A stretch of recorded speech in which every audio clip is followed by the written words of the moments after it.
Alright traders, this is Jazz aka Jaspreet. So I'm gonna do a gold futures analysis. You got the video this time. I usually don't do this, but got a recommendation that hey, I start putting my video. I'm like, okay, we'll just do that. But you know, it's not about me, it's more about the chart, right? So let's get into the chart and analyze this gold futures. Okay, so as you could see, we're looking at a gold futures weekly chart. Okay, beautiful weekly trend to the upside. Okay, you obviously had a huge move to the downside. We're finding somewhat of a bottom. I've been making some calls on the gold futures against. I don't hold any position or anything on the gold futures. I do trade inverse ETFs, but not the gold futures. But I did make few calls in here in one of the groups that I belong to, and excuse me, the call was around this area and went up in here. The target was around 1140 1150 area, I want to say. And what are we seeing in here is another pullback, a very decent pullback to ride the trend to the up. As you could see on your left hand side, major resistance, right? That is your major resistance. And sure enough, price went up in here, suckered up all the supply, came down in here, still sucking up all the supply and coming back down. Possibly on another attempt to it, we could see a break to the upside, or we could see somewhat same kind of analogy happening where it goes up, sucks up the supply, comes down, you know, there's another demand, so you know, picks up another leg to the upside and goes up again. So this is what I'm looking at in here. Excuse me.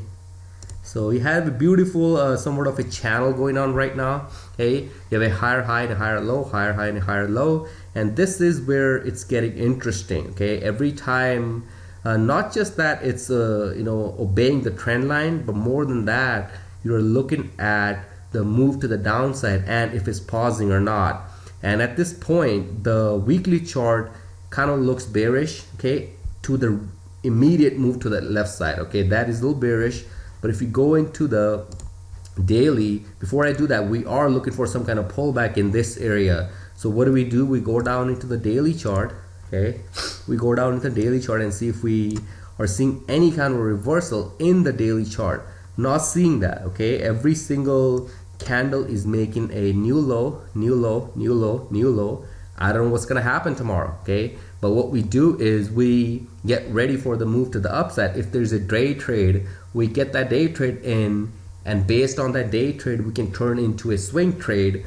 So this is the area. If you go into even smaller time frame, let me see if I can go into the 4-hourly time frame and see if there is a decent area. In fact, this is a decent area in here. Let's see if it bounces out of here or not.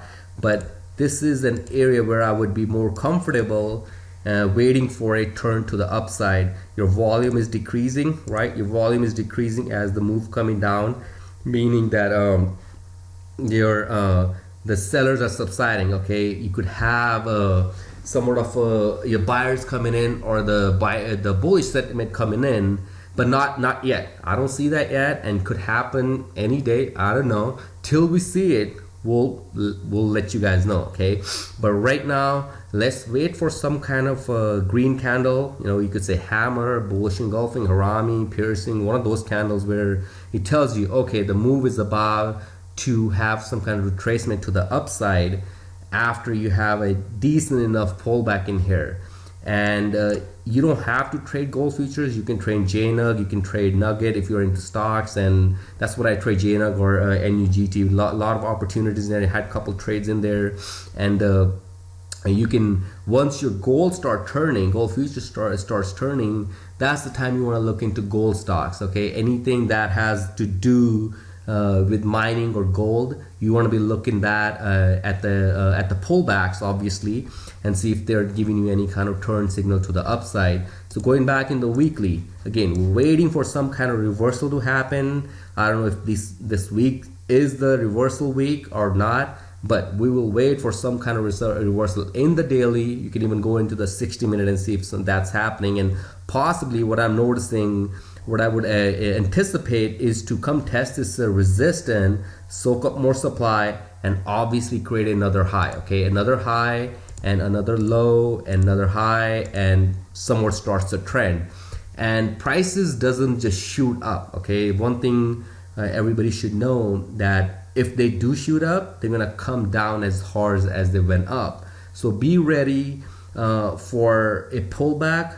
Don't expect anything. If those stocks that go up 10, 15, 20% in a day, those are called climactic moves, where it just keeps going up and up and up. And if you're not in the trend, don't even think about waiting and getting into at all-time highs. Or if it went up 10%, don't go in when it's up 8%. Wait for a pullback. Sometimes in those kind of moves, it really doesn't happen. That's why you want to stick with something that is giving you a retest of the resistance, pulls back, retest of the resistance, pulls back, then try to get on the pullback, and hopefully even get in a decent kind of a swing trade in here. So still respecting this higher low, higher low, higher low in here. So let's see if it makes a higher low and possibly even go to the move to the upside.